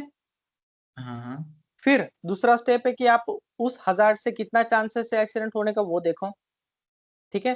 तीसरा, आप ये हाँ। देखो कि अगर एक्सीडेंट होता है तो उसके इम्पैक्ट क्या होंगे या उसके कॉन्सिक्वेंसेस क्या होंगे, तो उसके बेस पर ही आपका रिस्क निकल के आता है, risk score, okay. Then okay फिर आप देखो कि भाई करंट मतलब अभी एग्जिस्टिंग कंट्रोल मेजर क्या है वो आपको देखना है, वो नोट डाउन करना है, ओके। अब एग्जिस्टिंग कंट्रोल मेजर रहने के बाद भी रिस्क रेटिंग क्या है, क्या वो सेफ लेवल में है, क्या लो रिस्क में है, क्या अगर नहीं है तो फिर आपको एडिशनल कंट्रोल मेजर सुझाव करने हैं, उनको रिकमेंड करने हैं, ठीक है। तो फिर आप एडिशनल जी कंट्रोल मेजर रिकमेंड करने के बाद अगेन एक बार रिस्क कैलकुलेट की जाती है। तो हीरा के वक्त 2 बार रिस्क असेसमेंट होता है। क्लियर? ओके ये प्रोसेस है ये। Okay sir, thank you sir. Hmm, अब आता हूं मैं एस्पेक्ट और इम्पैक्ट के बारे में। तो ये एग्जांपल देके मैं समझा पा सकता हूँ। देखो यहाँ पर transportation in bracket vehicle movement scissor lift हो गया। तो यहाँ पर एस्पेक्ट क्या है, देखिए कि ऑयल स्पिलेज हो सकता है ऑफ कोर्स। तो अगर मान लो कि हाइड्रोलिक ऑयल हो गया या फिर कोई भी दूसरा ऑयल हो गया, लुब्रिकेशन ऑयल वगैरह, अगर स्पिल होता है मशीनरी से, तो फिर वो क्या होगा, कंटेमिनेट होगा, लैंड को कंटेमिनेट करेगा, वाटर के साथ कंटेमिनेट हो सकता है। तो उससे इम्पैक्ट क्या होगा उस एस्पेक्ट का, कि भाई वाटर पोल्यूशन हो सकता है या फिर लैंड पोल्यूशन हो सकता है। और ये जो एस्पेक्ट इम्पैक्ट रहता है ये हमेशा एनवायरमेंट से रिलेटेड ही रहता है, ये दोनों कॉलम। तो आप देखना वहां पर। दूसरा है व्हीकल मूवमेंट। व्हीकल मूवमेंट में अगर आप देख सकते हो कि उससे बहुत ज्यादा एयर पोल्यूशन होता है। जो भी आपका मशीनरी है, इक्विपमेंट है, तो उससे क्या होता है कि जो भी पार्टिकुलेट मैटर साइलेंसर वगैरह से बाहर आता है, एग्जॉस्ट गैसेस जो बाहर निकलते हैं, उससे क्या होता है कि एयर पोल्यूशन होता है। ठीक है, और कभी कभी लैंड कंटेमिनेशन भी हो सकता है वहां पर। फिर डक्ट फैब्रिकेशन के काम करते हुए फिर डक्ट बॉक्सिंग का ये एक एस्पेक्ट है, तो उससे इम्पैक्ट क्या होगा, नॉइज पोल्यूशन। अब यहाँ पर आपका जो वर्किंग एनवायरनमेंट है उससे नॉइज पोल्यूशन हो सकता है। नॉइज पोल्यूशन से स्ट्रेस, बीपी, कार्डियक जो भी चीजें रहती है उसके खतरे बढ़ जाते हैं। ठीक है, तो नॉइज अच्छा नहीं है, जो भी आपके वर्कर हैं, जो भी लोग वहां पर प्रेजेंट है, उनकी हेल्थ के लिए गाइस। मैंने लास्ट टाइम एग्जांपल दिया था एक स्टील इंडस्ट्री का, तो नॉइज अच्छा नहीं है। क्योंकि देखो, आपको आपका रिटायरमेंट या फिर आपका जो भी सेकंड इनिंग होती है, तो क्या आप बहरे रह के बिताना चाहते हो क्या? या फिर आपने सेफ्टी ना ली, इसके वजह से कोई दूसरा प्राइस पे कर रहा है, कोई दूसरा बहरा हो रहा है, ये अच्छा लगेगा क्या आपको? क्योंकि उनको नहीं पता है कि उनको लगता है कि हाँ ऐसा है, इस प्लांट में नॉइज है तो नॉइज है, इसे मुझे सहना ही है, दूसरा कोई ऑप्शन ही नहीं है। ऐसा नहीं है, ऑप्शन है, देयर इज ऑलवेज वे, और वो ऑप्शन आप हो। तो आपको कंट्रोल मेजर लेके उनको सेव कराना है। देखो, safety job is not only के ये बस प्रोफेशनलिज्म है गाइस, ये एक सोशल सर्विस भी है। ठीक है, नेक्स्ट है यहाँ पर पेंटिंग। पेंटिंग ये एक एस्पेक्ट है, तो इस एक्टिविटी में क्या इम्पैक्ट हो सकता है एनवायरमेंट पर, ना कि दूसरे चीजों पर। वो तो करना ही है आपको, हजार्ड रिस्क असेसमेंट करना ही करना है, लेकिन इसका इम्पैक्ट क्या हो सकता है ये भी आपको यहाँ पर देखना है। जैसे कि एयर पोल्यूशन हो गया, या फिर क्लाइमेट चेंज हो गया, वीओसी इमोशन हो गया। ठीक है, वोलाटाइल, वीओसी का मतलब I guess volatile and other. Please कोई बताएगा मुझे वीओसी का, अभी याद नहीं आ रहा है मुझे, प्लीज। वीओसी इमिशंस का मतलब क्या है? Volatile organic compound sir. Volatile organic compound, thank you thank you. तो वो रहता है, उसका इमिशंस होने का यहाँ पर इम्पैक्ट हो सकता है। Painting of fire fighting pipe, अब फायर फाइटिंग जो हाइड्रेंट लाइन है उसका पेंटिंग कर रहे हो आप। डिस्पोजल ऑफ एम्प्टी कंटेनर, जो पेंट के जो डिब्बे रहते हैं, ठीक है, उसका अगर आप सही से डिस्पोज नहीं करते हो तो क्या होता है, लैंड कंटेमिनेट होता है और पोल्यूशन होता है। स्पिलेज, अगर स्पिलेज वगैरह हो गया तो फिर लैंड पोल्यूट होता है। तो ये छोटी छोटी चीजें यहाँ पर देखना हमें जरूरी है, और बाकी का इम्पैक्ट असेसमेंट यहाँ पर दिया हुआ है उन्होंने।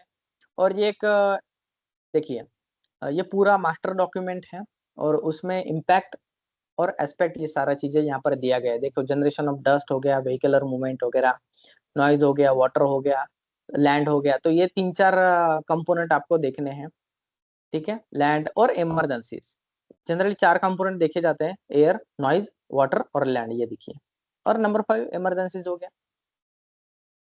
तो इस तरीके से आप आगे के जो भी हीरा है आपके, तो उसमें आप ट्राई करो, कोशिश करो वक्त निकाल के कि आप एस्पेक्ट और इम्पैक्ट इसमें ऐड कर दो गाइस। ठीक है, अब मैंने ये कोई बताएगा कौन से आईएसओ में इसका रेफरेंस दिया गया है?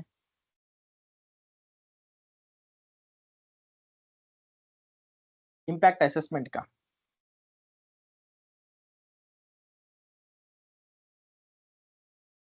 कोई बताएगा?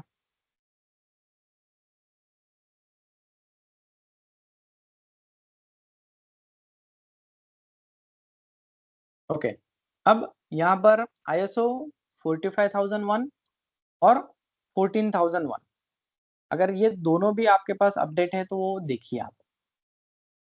ठीक है, तो उससे क्या होता है कि जब आप आईएसओ 14001 देखोगे, तब वहां पर उसमें आपको ये 100% मिल जाएगा। और 45000 में भी शायद ये है, आई एम नॉट श्योर, लेकिन 14001 में तो आपको मिल जाएगा।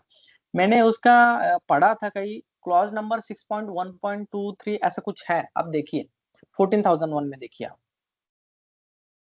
14001 आपको पता है कि एनवायरमेंटल इम्पैक्ट के हिसाब से वो 6.1.2 में है सर। 6.1.2 में है। Yes, thank you, thanks for confirmation. तो उसमें है, और एक 2 क्लॉज है उसमें दिया गया है इम्पैक्ट और असेसमेंट 6.1.2, और एक उसका ही नेक्स्ट या एक दो क्लॉज छोड़ के उसमें है, मैंने पढ़ा है उसमें, वो बताया है उसमें। खैर, तो उसका रेफरेंस लेके, क्योंकि देखो अगर आप हीरा डॉक्यूमेंट में चेंज करने जा रहे हो तो आपका भी सीनियर पूछेगा कि क्यों भाई एस्पेक्ट इम्पैक्ट ऐड कर रहा है, उससे क्या फायदा होगा। तो सस्टेनेबिलिटी के हिसाब से आपको ये करना चाहिए, तो आपको पता चलेगा कि क्या क्या यहाँ पर इम्पैक्ट हो रहा है एनवायरमेंट से रिलेटेड, ठीक है। फिर आप उनको आईएसओ का रेफरेंस दे सकते हो, एंड आई एम श्योर आप जिस भी ऑर्गेनाइजेशन में काम करते हो उसमें आईएमएस इंप्लीमेंट हो गए होगा, और जो भी आईएसओ का ऑडिटर आएगा वो आपसे पूछेगा ये, ठीक है।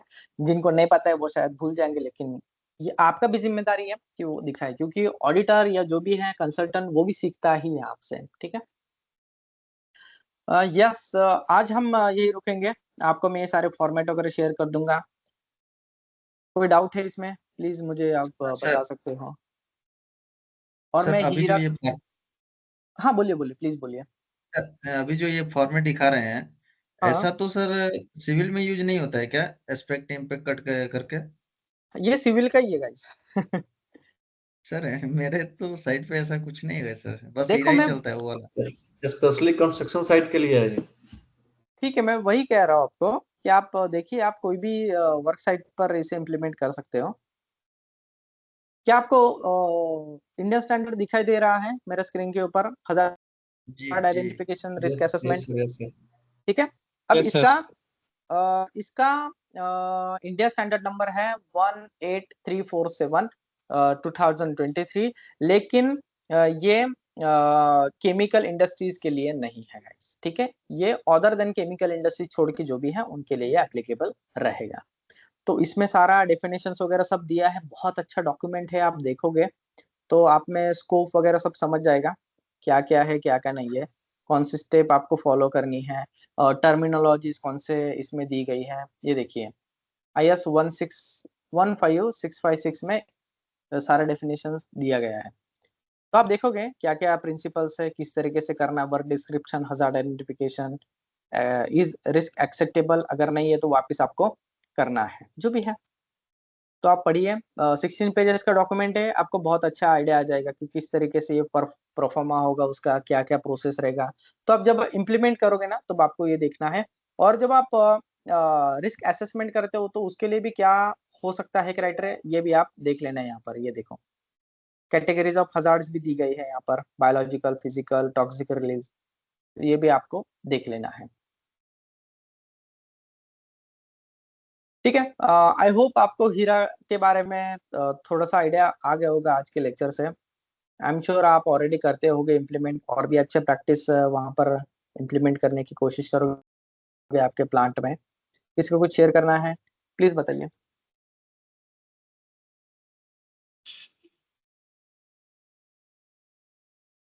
सर एमओसी का फॉर्मेट थोड़ा सेंड कर दीजिएगा सर। जी सर, बोलिए। बोला सॉरी सर, एमओसी हाँ जो आप बोल रहे थे ना स्टार्टिंग में, एमओसी मैनेजमेंट ऑफ चेन, हाँ जैसे जैसे और हीरा के टाइम करते हैं, तो थोड़ा उसका अगर फॉर्मेट वगैरह होगा तो सर सेंड कर देंगे तो बेटर रहेगा अपने लिए। ठीक है, मैं देखता हूँ एमओसी का क्या मैं शेयर कर सकता हूँ आपको, ठीक है। ऑफकोर्स मैं कर दूंगा अगर मेरे पास रहेगा तो। यस ओके, बाकी का हम फिर नेक्स्ट लेक्चर देखेंगे, तब तक बाय, टेक केयर।